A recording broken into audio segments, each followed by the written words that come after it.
Bless. All right. Why don't I start it and you sit here? You are started it already. You started it with a swig of beer. Alrighty.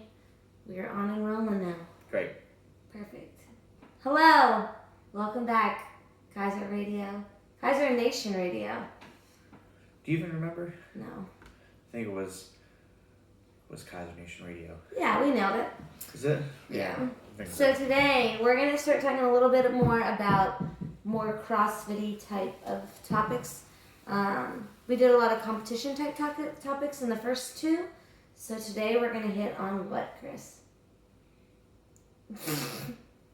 Mechanics, Yes. consistency, and my favorite, intensity. Yes.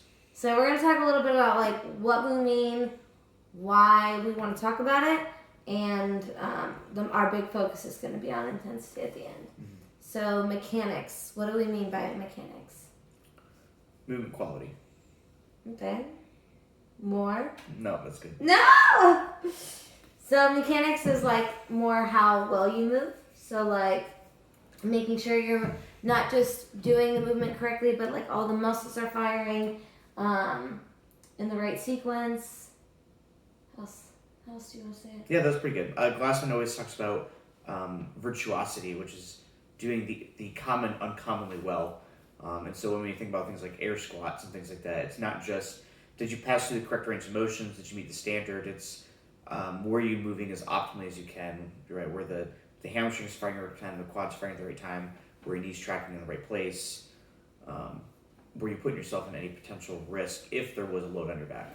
Yeah. A lot of people think that just at the beginning when they learn a movement, like that's the only time I need to work mechanics. Like, especially like obviously for Olympic lifting, you know, we run through the each position whenever we warm up, but it's not as often that we really look at the air squat or maybe just the kip swing. And you can really like, you know, drill in and tighten up those movements as well. You know, when we first start off 101, we really spent a lot of time on each one of those movements. And maybe as we've grown as an athlete, maybe I'm year 9, like carrying, but you still need to like keep coming back to the basics and really working those mechanics and making sure I'm not getting lazy, or maybe like we were talking about me having a bum knee for a while. I've, you know, kind of compensating, and now I'm not moving the way that I used to move. And so I always have to kind of like reel myself in, look at myself and make sure that I'm actually moving with good mechanics. I think like you can always, even if I think I'm perfect, I can always go back in and find flaws in what I'm doing to make it even better. For sure. And even it may not even be something that necessarily your fault. Some people will just build differently, and so it could be as much as just like an imbalance in the musculature that's causing you to move slightly out of a perfect alignment. Or like mobility. Yeah. Like a lot of people's mobility changes with time. So if I'm, you know, all of a sudden developing, you know, bad ankles or tight hips because I'm sitting at a desk all day, that's going to change my squat form. So if I squatted perfectly when I started CrossFit when I was 21, and now I've sat at a desk for the last 10 years, maybe my hips don't move as well, so I need to go back and really focus on my squat and how I'm squatting and really focus on it more than I did when I was a young buck. Yeah. And most of the time, getting better at it isn't necessarily doing the movement. Sometimes it is, but it's doing it like in a drill style. It's tempos, or it's banded, or it's stretching, or it's something that's an auxiliary movement that gets you better at that movement. Yeah. Rarely, if you're not a beginner, normally we can't just tell you to do something and then magically it gets better. Typically, there's something stopping you from doing it better. Yeah. So after we, you know, hit the mechanics, the next thing we would talk about is consistency. And so consistency has like a little multiple meanings here. So like I'm not just, you know, I've hit a perfect air squat once. I'm hitting that air squat consistently day over day, rep after rep, not just when I'm doing 10 reps, but when I'm also doing 100 reps, not just when I'm doing an air squat, but also when I'm doing squats with load. Mm-hmm. So it's just about being consistent throughout. Anything else you want to add? No, not to that part of it. That's pretty good. Yeah. Yeah. I think consistency is important because a lot of people, like even when they warm up, I see this a lot more on like the lifting So I'll see somebody, they've hit like, I've given a cue to do a better squat, and then they do one squat and it looked good, and they're like, alrighty, I'm ready to go up 50 pounds. And I was like, okay, you hit it good one time. Like, let's just chill out. Let's stay there for maybe a week, maybe 2 weeks of me hitting this good, and then maybe we add on more weight. Like, we all get so zealous, just like hit that intensity button. So I think a lot of people forget about the consistency. Like, oh, I've hit that intensity, or I've hit the mechanics, now let me get, like, hurry up and get to intensity. But we need to be consistently hitting the mechanics before we get to that intensity. For sure. And in the broader sense of the consistency before intensity piece, even consistency of working out in general. That's a good point. If we go from nobody want that rhabdo. Yeah. Well, and it's you are gonna get a pretty potent stimulus if even if you did work out for years and you take a few months off even, and you come in and you are just getting back into it. That consistency of 2-3 days a week is more important than the intensity, because you're gonna feel it regardless. Yeah, I think so it's a double-edged meaning. The consistency is not only training frequency consistently, but movement quality consistency. Yeah, I mean, I think of my dad when he came in. He's never gonna listen to this podcast, so I can take as much junk as I want. Much shit. So he came in the other day and he said he was sore for like 2 weeks, and so when he came in again, I know that the intensity he didn't hit. To me, he didn't perceive intensity as different for everybody. All relative, yeah. So the next time when he came in, I made sure that we weren't hitting that intensity button quite the way, because he didn't have the consistency of the workout. I don't want my dad to be sore for 2 weeks. I want him to consistently be coming in, hitting the workouts, and so that way he's able to come back in. I mean, ideally we want you here 3 days a week at least. Yeah. So if you come in I see this a lot with newbies. Their first month, they're coming in hot. They're coming in every day. They're murdering it. At least the average healthy person 3 days a week. There are some edge cases where if you are really in a bad place, I would recommend once or twice a week just starting off, but that's not the norm. That's an edge case. Mm-hmm. And even when you're coming in, I'm not expecting that person to hit that intensity quite there yet. Yes. I'm maybe even in something that they might be good at, burpees, everything. Everyone can fall down and get back up, but I still maybe, don't want to completely murder them their first month. Yeah. Ask Maddie how much I reeled back his intensity for the first 6 months, and now he's a beast. Yeah. So the last one is the most important one for CrossFit: intensity. Intensity. Let's talk about it, Chris. Yeah. What's intensity? I keep saying it. What is it? Yeah, intensity is really a relative term. It depends on who you are, but I like to think about it as just kind of either going to that dark place or pushing the throttle on what your limits are. That can be with weight, that can be with speed of movement, that can be with the combination of the two in a Metcon. It's something that's going to challenge your physical capacity. Yeah, I think that's a good way of saying it. Yeah. I think that that we have a lot of athletes in 2 buckets, and I feel like one bucket is people who come in every day and they never hit that intensity button. Mm-hmm. They're very nervous to put weight on the barbell, or maybe very nervous or don't want to, because it sucks sometimes, to do the movements fast. I think a lot more people reel back on the intensity during a Metcon.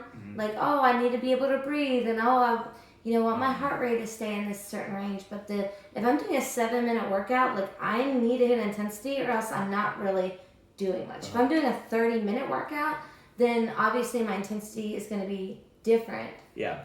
And we use intensity as kind of an ambiguous term, and it actually does mean several things. So we talk about relative intensity most of the time. We're talking about how close to your maximum threshold you can go. But there's also absolute intensity, right? Where if me and a new person do the same workout, there is clearly that I'm going to have more absolute intensity. But if we're both at 90% of what we can do, we're going to have the same stimulus. Yeah. And then we have another bucket of people that I feel maybe hit that intensity button too soon. And this one I see more in weightlifting. That's 100%. So it's, we don't have the mechanics, screw it. I don't have consistency. I'm consistently moving like garbage. Let's add on more weight. And I think that's the more dangerous part. I think it's far more dangerous to push the intensity early in weightlifting than it is in the Metcons. I mean, if you are moving like an asshole in burpees, really the risk is low that you're going to do something to yourself. You can for sure, and I've seen it, but much higher probability that you're going to hurt yourself in a heavy back squat rather than going real hard on burpees. And I don't think it's just about the injury. It's also about like making sure that like I'm improving, because in both of those realms, whether I'm a person who's not hitting the intensity button or I'm a person who hits it too soon, I'm not getting the set stimulus that's desired, and so I am doing myself a disservice of I'm not going to get the maximum out of my workout, and I may not be seeing the goals that I want. So if I keep on loading up weight and I've got really crappy form, I'm not working the muscles, and maybe it's my core that's holding back from my back squat, because that actually is what's holding me back in my back squat. But if it's my core and I keep on just moving like crap, well, I'm never going to get better, and I'm never going to get beyond a certain weight, because I'm always going to be limited by it. But if I reel myself back, work my mechanics, make sure my chest is up, make sure I'm bracing, and then eventually if I'm doing that consistency, then I add on the load, and then I can add on more load than I could have if I didn't. Yep. And that's where we can play with that relative intensity. So like with weightlifting, we fall into the trap of always thinking about the absolute intensity, the number, how much weight is on the bar. But when we did that tempo cycle like 2-3 months ago, and if you think about your weight there compared to what you actually can back squat, it wasn't even close, right? It was a positive tempos. It was tempo deadlifts, right? Yeah. Either way, when you had that variation, the weight was way lower, but the intensity, the relative intensity was way higher, because the time under tension was really high, your strain was really high. And so things like that where you can move with better mechanics, but manipulating one of the parameters. Can I do like a little like glossary check right quick? We talk about time under tension all the time. Like I say those words, and I really debate if people know what I'm saying, because half the time they're like, we're not getting it. So like, what do we mean by time under tension? We'll do a quick little definition here, Little but quick maybe we can do a whole episode on like the mechanisms of muscle growth and stuff like that. Chris says a lot more. I always try to say like elementary of the mouth, PhD of the mind, and Chris just speaks PhD. So we sometimes have to so there are a few things that really damage muscle, which will make some muscle organ hurt. And it's time under tension, so how long are you holding the weight? Yeah. And that can be, you usually think about like holding a front rack or something like that. And it's painful, but even if we're just like have our bar on our back and we're doing 10 rep back squat, the bar is physically on my body for a long time, and it is putting strain on all my muscles the whole time. I mean, there are definitely like, cycles and lifts out there that I've seen where it's like unrack the bar, wait 20 seconds, and then squat. And they program that because that's a completely different thing than just unracking the bar and squatting. Yes, for sure, yeah. Or they'll do like a put on 110%, unrack it, re-rack it. That's more likely, yeah. And which is a whole nother, Yeah, so like just, the fact that they're trying to like program for something that's just like, so the time under tension is literally how much time are you under a load. And I see this a lot with like, I've unracked the bar, I'm in the front rack, okay, I've got to get my mind right, and they're just standing there and standing there and standing there, and I'm just like, go! Yeah. But it's also like go because that time under tension is very fatiguing. Yeah. There really are 3 really big factors for causing that stimulus in weightlifting. It's speed, load, and time under tension. There are more, but those are like the big ones, and so like that's why like when we play with those tempos and stuff like that, it's way harder to do the load, but you're getting the same overall stimulus with the better mechanics, which is the whole point of me saying this. So we say it a lot too. So we can change the workout or the movements a little bit in order to help you move better and still get the stimulus without the weight. Yeah. So I talked a little bit about like pushing the load too soon. So why do I want to push a person who's working consistency and mechanics? Why do I want to push them to hit that intensity button? Like, what are the benefits of that intensity? Yeah, the intensity is like the secret sauce in CrossFit. Like it is the reason why CrossFit's kind of become super successful and why we can get away with doing 7-minute workouts. Yeah. If you tell somebody you're doing a 7-minute workout, they're like, did you? No, because you think about like an endurance athlete's out there running for hours, or they're on a treadmill for 30 minutes just doing cardio after their bro sesh. Yeah, you got to get the best bang for your buck. Yeah, but there's a lot of science out there that shows that high intensity exercise has a lot of benefits after you're done exercising that persist all day. And there's a lot of, without going too deep into the rabbit hole, like there's a lot of benefits towards enhanced muscle growth and that shock to your nervous system with that super super high heart rate, and then afterwards that like super quick recovery is really really potent for developing fitness through like metrics like VO2 max and like the classic exercise science metrics. Yeah.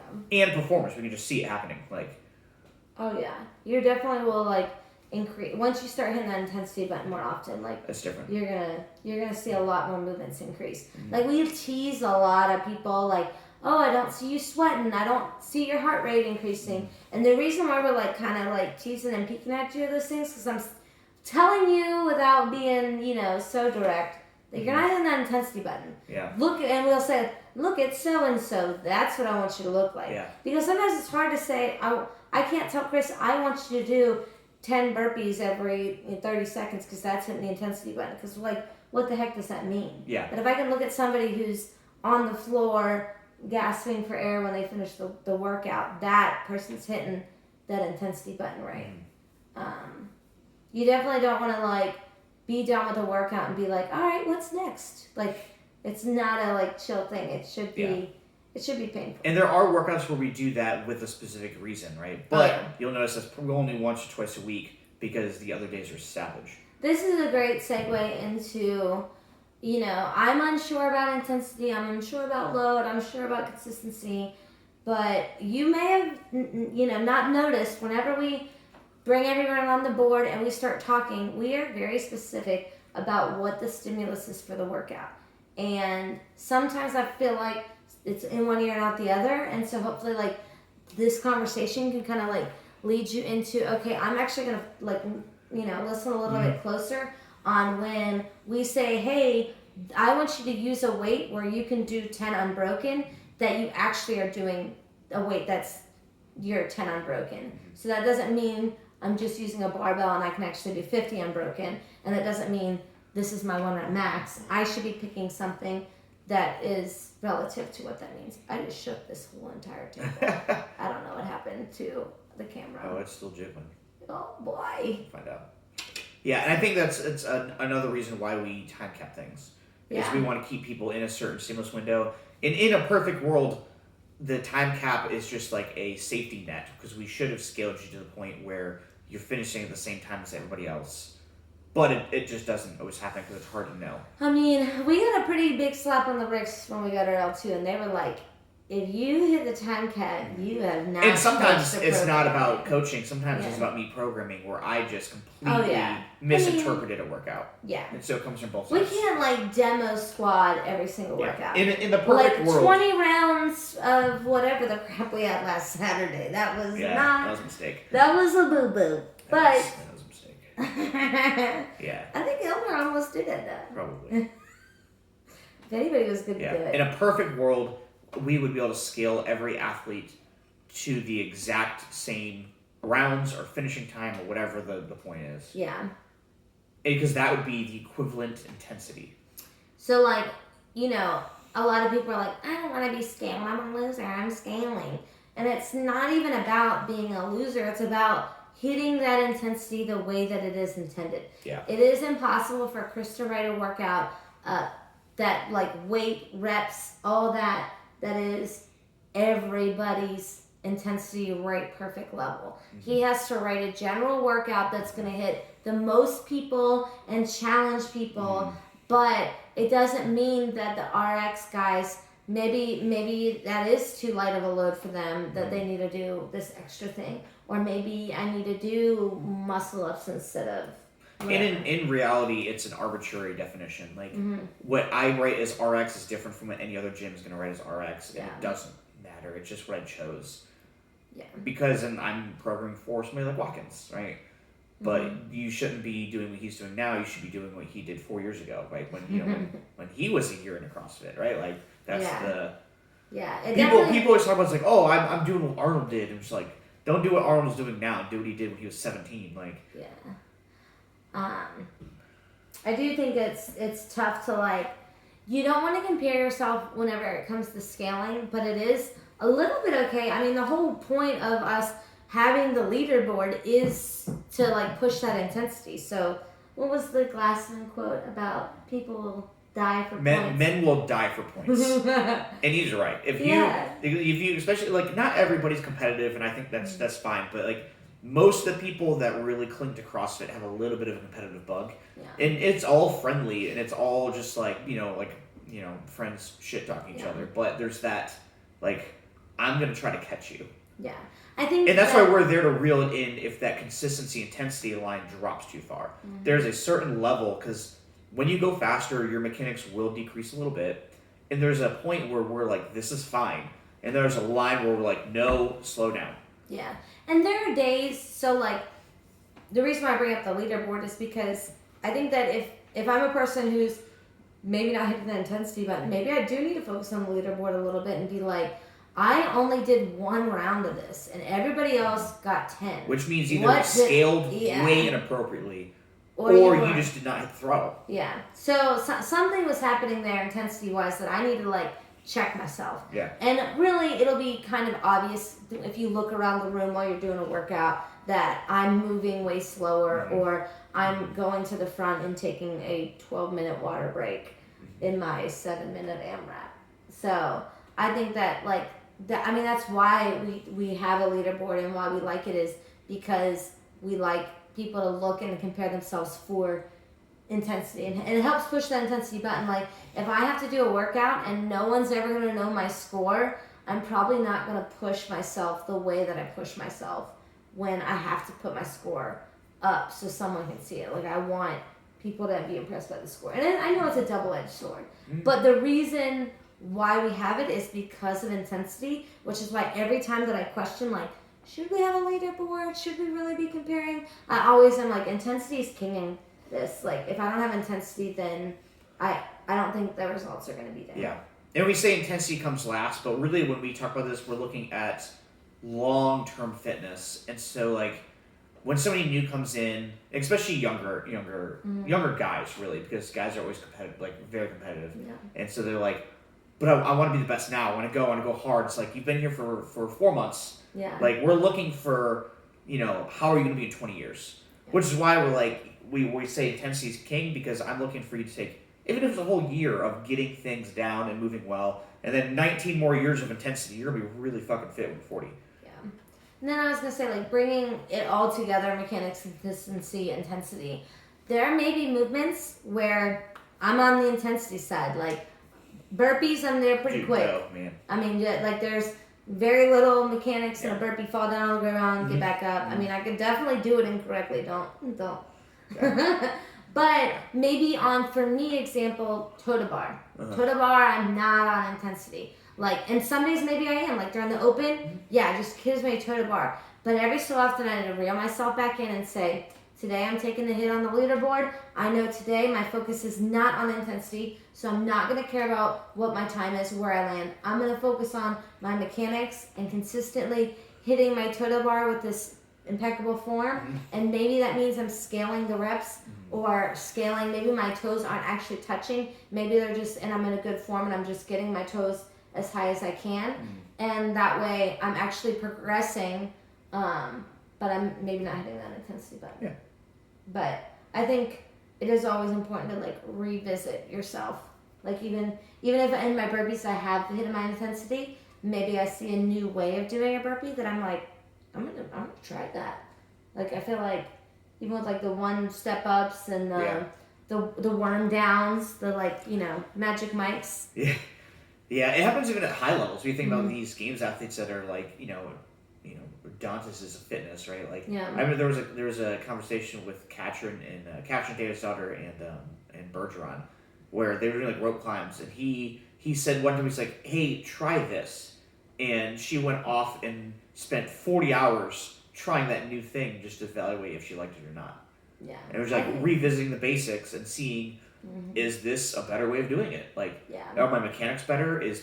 For her, it's her performance better, but with the good thing about CrossFit is performance is directly correlated to mechanics.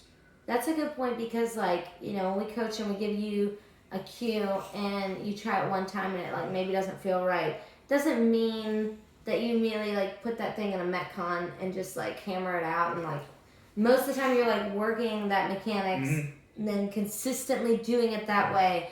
And, you know, then doing it in the workouts and seeing how it pans out. This just happened a lot of gymnastics, right? We do a skill and drill piece, and it's like, great, you got your first pull-up, workout time, we're doing ring rows. Like, I think a lot about people that, like, working their kip, when they, you know, when they first do the kip, they may be a little flailing, legs are going everywhere, they're not tight, and then, but they can get a lot of kipping pull-ups. But then once we say, okay, I really want you to, like, feet together, stay nice and tight, have that nice hollow arch. Maybe I can't hit, you know, as many pull-ups because I haven't figured out where my hips are firing and what is perfecting that. And so maybe my intensity does go down and I'm working the mechanics and consistency. And after I do that, after, you know, 40 hours, boom, I all of a sudden have way more than I ever could have had. Yeah. But it's going to take time of doing it the right way for me to be able to get that better. Yeah. And it's kind of a gray area, but that's why we're here to kind of guide you the right way. Yeah. Because there are days where it's good, just like, let's take it a little bit easier and let's try to move perfect. And there are days where it's like, just go. Yeah. I mean, we talked about like 3 days of CrossFit a week, but if you are somebody that's coming 6 days a week, like you may come in and be like, I'm not doing 1 or 2 of those days intensity. need to be kind of chill. Yeah. So like even like I think before the comp we did one that was like burpees and box jumps, and I flat out said like everyone else go your 100% intensity, but I'm going about like my 60%. For me, it seems like every Wednesday is a cruiser. Yeah, you can cruise through it, and you're doing it for a purpose, and it's, you know, active recovery, because me and Chris never leave the gym, so we're not gonna go play a sport or kayak or even walk around. We're gonna just do it with CrossFit, but we should be hitting some kind of recovery during the week. And so if your intensity isn't there for a purpose, then that's a different story. But we should be hitting that intensity button at least 3 times a week. Alrighty. Anything else? I think we Nailed successfully had 25 tangential conversations at the same time. But yeah, it's really like making me think of like other topics I really want to dive deep on. Yeah. If any of these topics kind of perked your interest, let us know. We'll if you even perked my interest, I'm ready. We kind of bumped up on like 8 territories. 5:30 a.m. the other day had like a ton of topics. And she didn't write them down. So I wrote some of them down. I need to go back there and like get them again. Sorry, it was good.